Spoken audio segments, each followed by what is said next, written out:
These directions are for putting a gusset into a T-shaped garment, not unlike this one.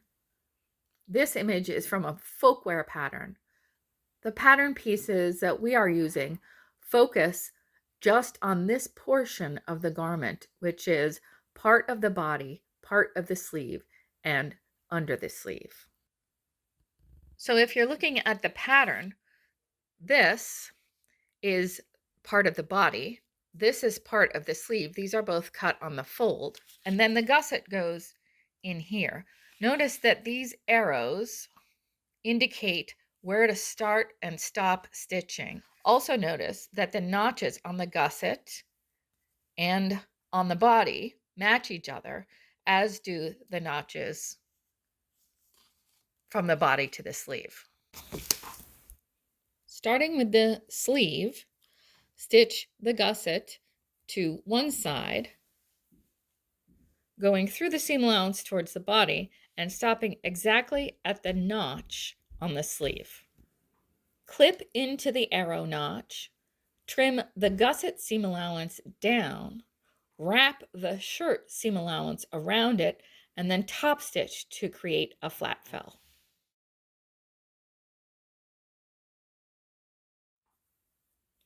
Fold the gusset on the diagonal, stitch the sleeve through the gusset and all the way to the hem. Trim the seam allowance on the gusset side down and wrap the other seam allowance around it and flat fell. At this corner here, the corner of the gusset and the sleeve, you'll have to stretch the seam allowance a little bit to take that curve. So here it is stitched.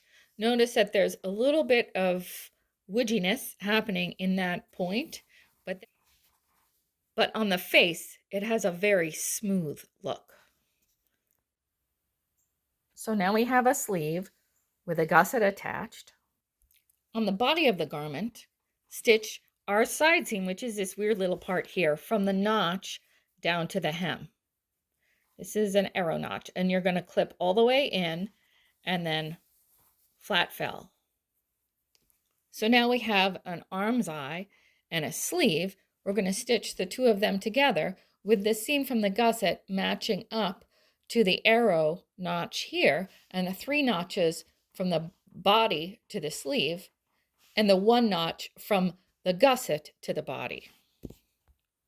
Looking at it from the side seam, the point of the gusset goes right into the side seam.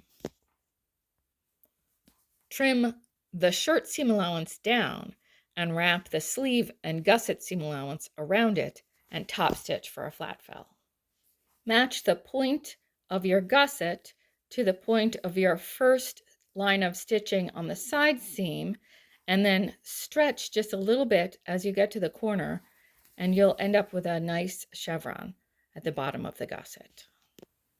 Give it a good press.